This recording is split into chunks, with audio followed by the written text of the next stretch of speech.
tempestade aqui vai representar qualquer coisa que você possa passar na tua vida que vai te atribular.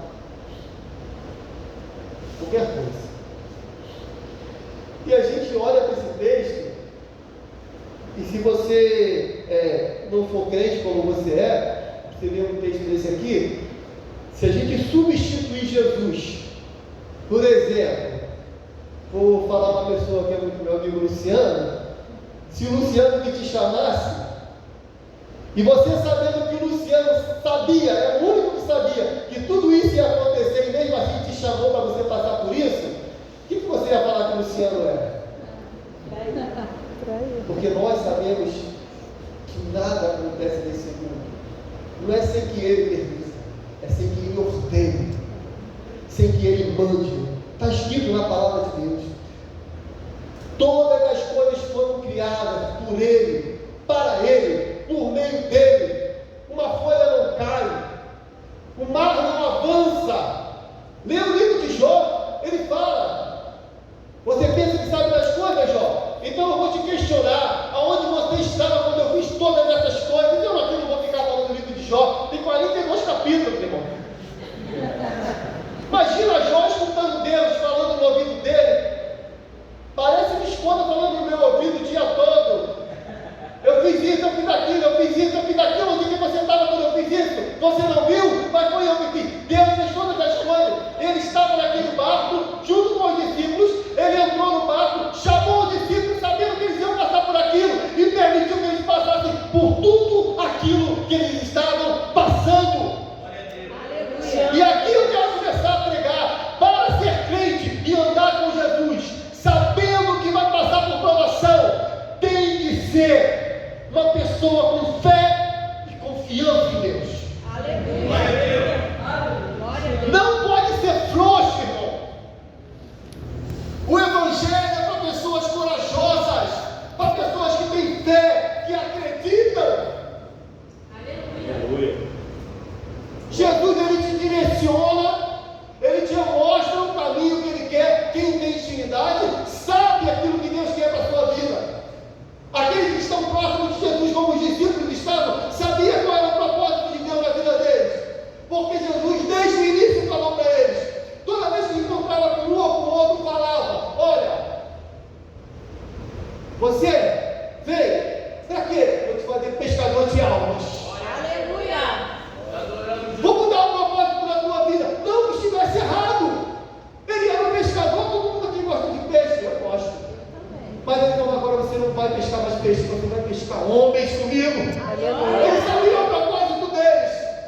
E nós sabemos o propósito de Deus na nossa vida. Nós não sabemos de que maneira nós vamos fazer, o que vai acontecer durante esse caminho, o que sofreremos, o que passaremos. Olha em Lucas capítulo número 7, se não me engano, alguém chega para Jesus e fala assim: eu te seguirei, mestre, você vai me seguir? Não, mas lá dentro do céu não tem ninho, a raposa não tem covil.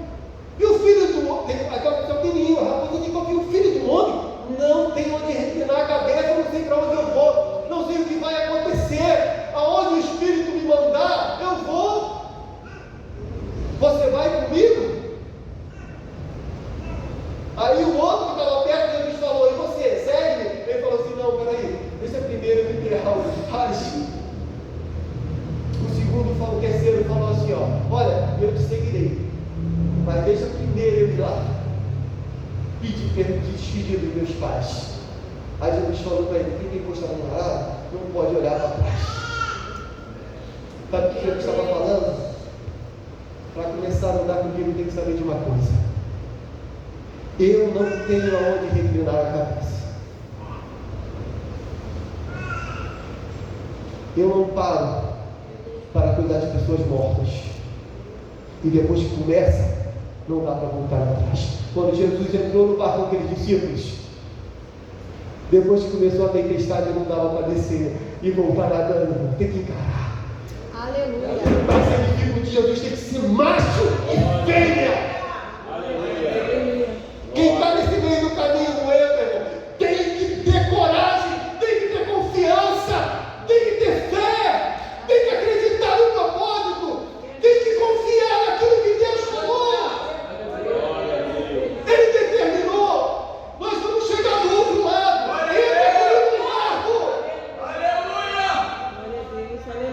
amo, Deus.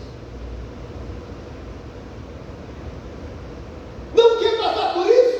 Não entra no barco. Irmão, se ele estiver ficado lá na areia e fala, não, Jesus, pode ir, nós não vamos não. A gente ainda não confia, ainda não é o meu tempo. É isso que a gente fala para Deus. Não, agora eu não vou não, ainda não quero não vou entrar nesse barco não. Então fica, irmão, mas entrou no barco, não tem volta. Não quer passar por tribulação, não tem fé, não entra no barco, porque depois que entrou, ou você continua no barco, passando por tribulação, ou você é jogado fora, como Jonas foi. A vida de crente é uma vida de fé, é uma vida de fé. Alguns dizem que é uma vida de hipocrisia, mas não é uma vida de hipocrisia, porque você não passa pela luta rindo, porque você não importa. Você passa pela luta rindo, porque por dentro teu coração está despedaçado, mas no teu interior você confia no propósito de Deus, que te garantiu de levar com Ele até o final.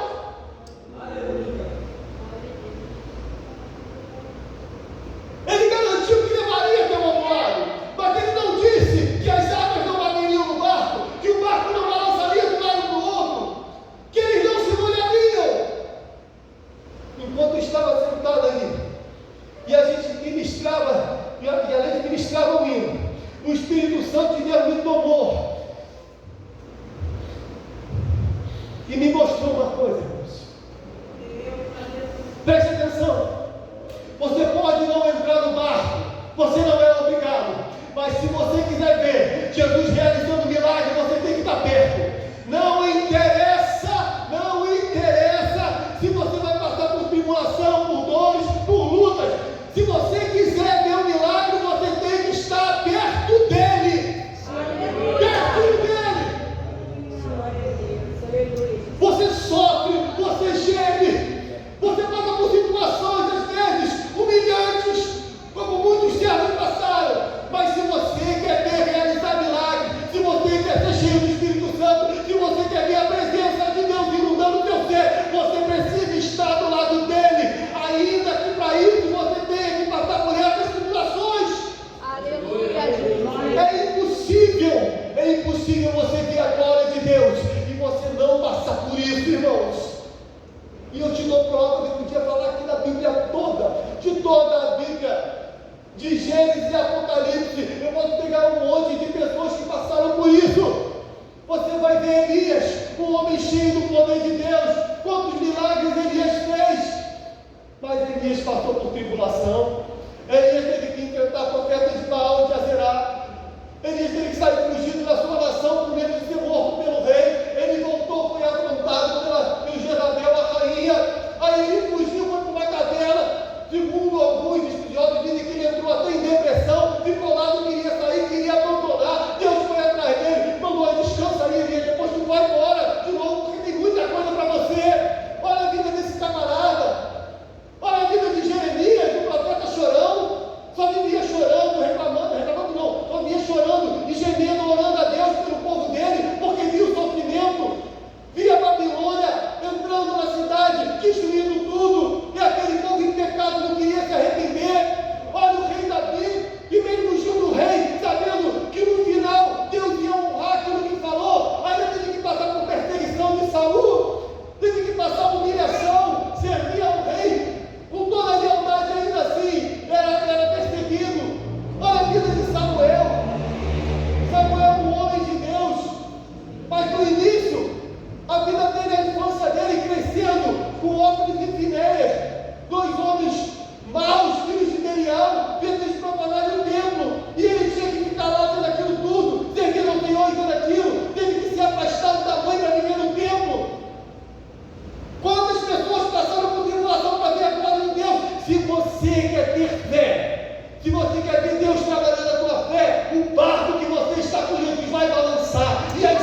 Quem Jesus ia ressuscitar se Lázaro não morresse? Quem Jesus ia curar se a sogra de Pedro não estivesse com febre? Se algo não acontecer, Jesus não acha. É verdade. Aí você fala assim, mas não é verdade. É verdade. Uma vez, se eu não me engano, está em João 9, os discípulos viram um cego passando. E aí perguntaram para ele, quem pecou? Ele ou seus pais para ele nascer assim? Jesus falou assim, ninguém pecou. Ele, não. Ele nasceu assim, sabe por quê? Para que a glória de Deus se manifeste. Aleluia. Glória. Aleluia. Aleluia. Glória a Deus. Aleluia. Glória a Deus. Glória a Jesus. Aleluia. Te amo, Glória a Deus. Deus. Eu não estou aqui desejando que o mal aconteça com você. Eu estou dizendo uma coisa para você. Você tem que estar preparado para suportar o mal. Aleluia. A fé não é só determinar milagres. Não é só orar por cura. Orar por prosperidade. Orar para que Deus abra porta. Para que Deus feche portas ruins. A fé verdadeira é quando o problema vem, a desgraça vem, as tristezas vêm, as afrontas vêm e você segue firme. E você não arrega o pé. E você não desanima. Você continua firme. Aí você pode falar assim, mas no texto não está bem assim. Porque aqueles discípulos não tinham tanta fé assim, não. É verdade. Mas eles não saíram do barco. Glória a Deus. Aleluia. Eles não pularam fora. O problema de Jesus não foi com eles chamarem a Jesus.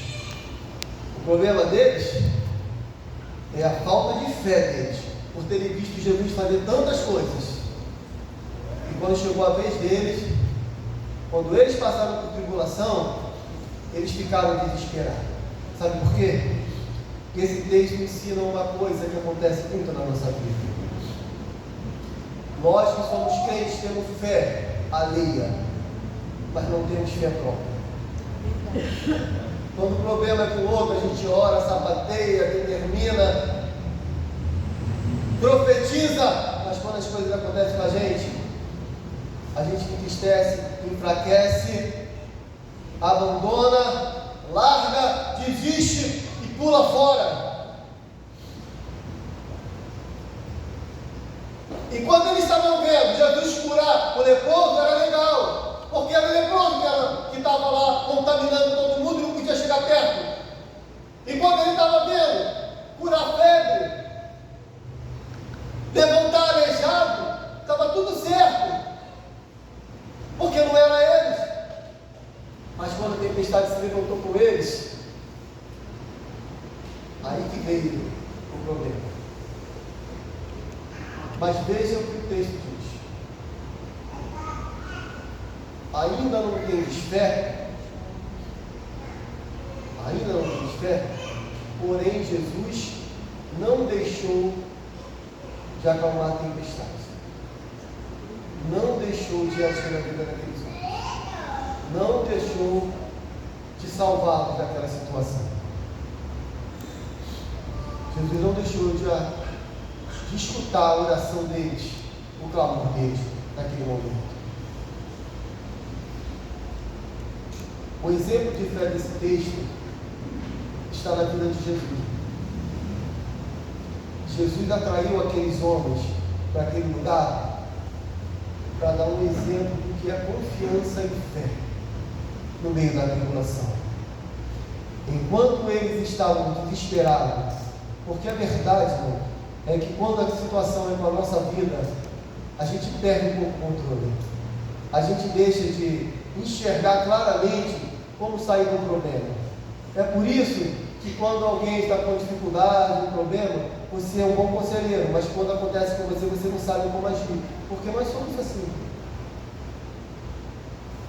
Essas situações complicadas da vida, elas não deixam sem saber como fazer. E a maioria das vezes, quando a gente fica assim, a gente toma decisões erradas. Atitudes erradas. Foi o que aconteceu com aqueles discípulos. Aqueles discípulos, eles acreditavam e confiavam em Jesus, até acontecer alguma coisa com eles. Jesus sabia disso. É por isso que Jesus levou eles até lá. Porque Jesus queria ensinar a eles o que é confiar em Deus. O que é confiar em Deus? O que é ter fé?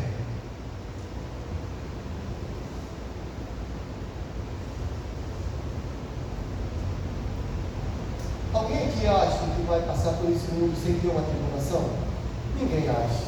Todo mundo sabe que um dia a gente vai passar por alguma dificuldade. A gente sabe que tem pessoas que são um pouco mais abençoadas, dificilmente passam. É difícil, mas a gente sabe que é alguém. Mas no geral, principalmente a gente que é pobre, tudo acontece com a gente, né? Se eu parar para contar aqui umas coisas que acontecem comigo, só Jesus. Minha esposa fala assim, meu Deus, como é que ela fala?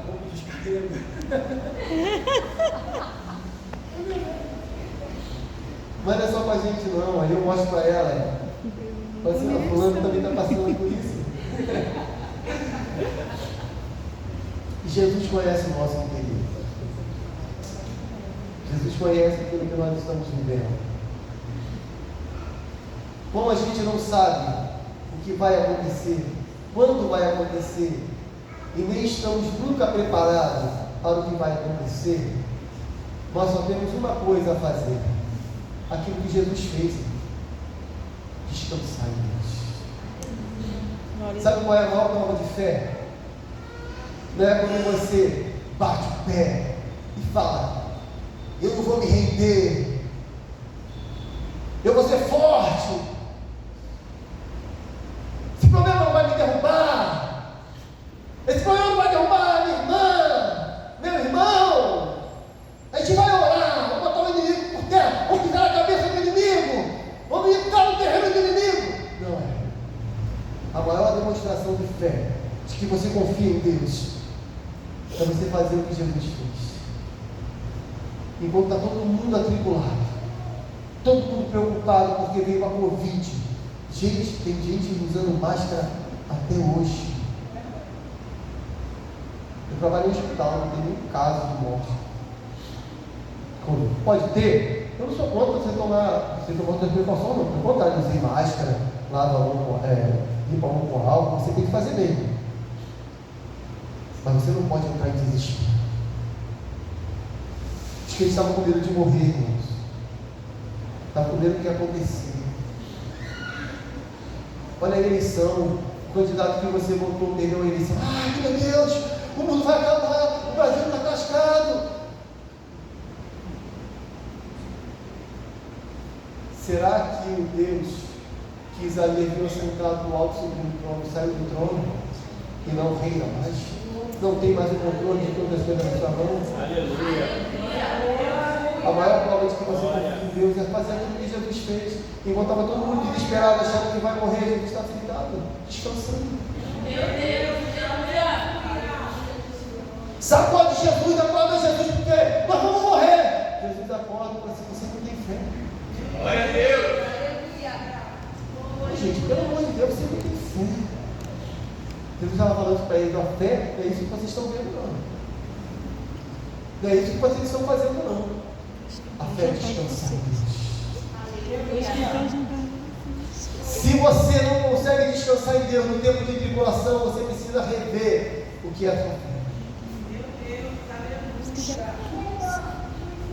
O tema central desse texto é esse aqui. Jesus levou eles lá não é porque Jesus era traíra, não. Jesus estava preparando homens que iam influenciar, não uma nação. A fé daqueles homens não ia influenciar uma nação apenas judia, ia influenciar toda a terra, e não era apenas no tempo deles, ia influenciar a terra em todo o tempo, até a volta de Cristo. Eu imagino Jesus dormindo e falando com o mar: molha mais, sacode mais, joga em Felipe, joga no Pedro,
Meu ministério de louvor. Vamos cantar aquela música que vocês cantaram. Você acha que você tem fé? Você acha que você tem fé? Então descansa em Deus na tribulação. Quando as pessoas vierem, Deus está te preparando, irmãos.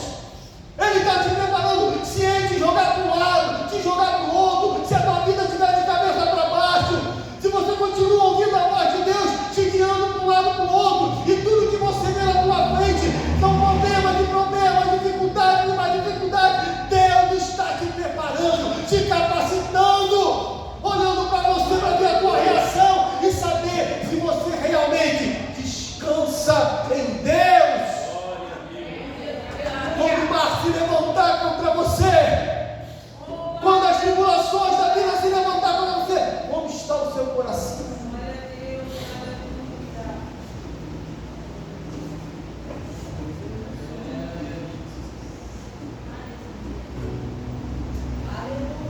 Eu quero orar com você.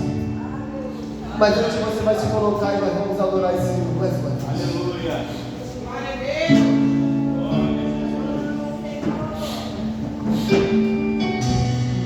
Eles falaram para Jesus: Jesus, o Senhor não está vendo? O Senhor não se dá que nós estamos perecendo?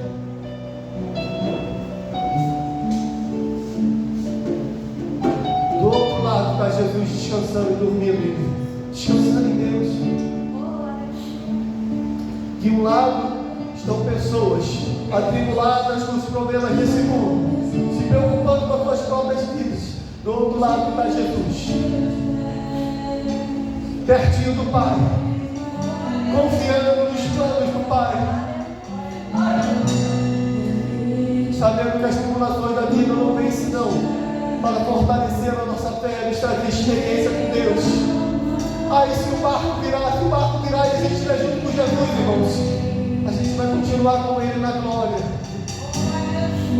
Mas se Ele prometeu que nós vamos chegar, não importa de que forma seja, pode ser chacoalhado pela tempestade, molhado por aquela água do mar, pode ser enjoado pelo balanço do mar, mas se Ele prometeu, você vai chegar.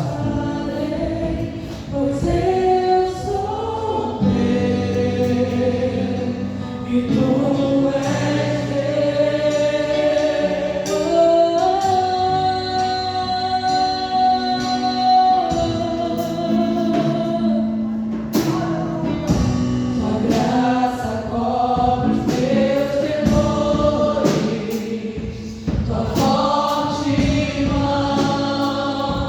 Me guiará.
quero orar por você.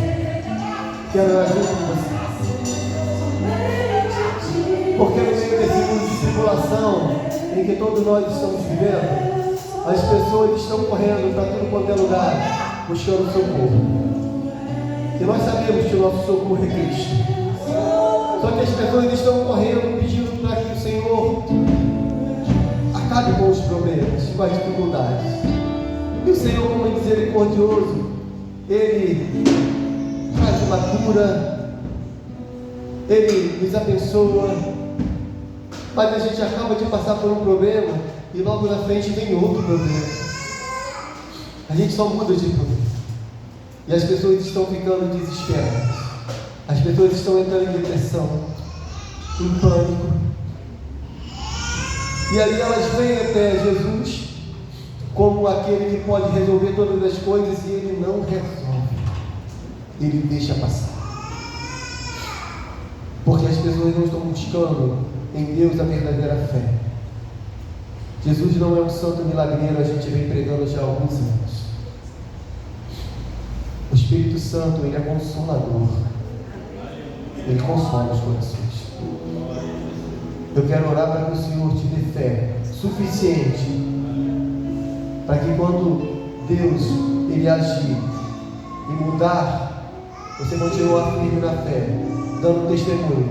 Mas quando Ele permitir que você passe por tribulação, você descanse com fé. O que mais me impacta não é o testemunho de que alguém foi curado de uma doença que a medicina ainda não descobriu a cura.